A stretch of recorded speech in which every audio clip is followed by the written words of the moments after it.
Engine? Mid-engine, first car in the world to pull 1G on a skid pad. Wow, what year is it? This car was built in '89. It's a '90 model year. It was powered by a single cam 2.2 liter Chrysler turbo, making 200 horse. The hot motor that they only built a couple of was a Shelby 2.2 twin cam. What country of origin? Car's built in Riviera Beach. Wow. Yeah, and guess who worked there sweeping the floors when they were 17 years old? Sorry. Me, and now I own one. That's fantastic. Yeah.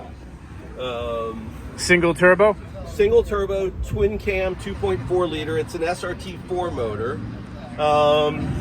This one... That's the strength of the chassis. Yeah. Or he came off as something else. That's funny. It must be a nightmare to try to source parts because it's like...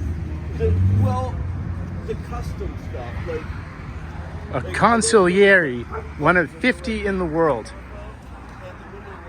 Mid-engine, turbocharged, 300-something horsepower, 2,100 pounds. Fiberglass and Kevlar body.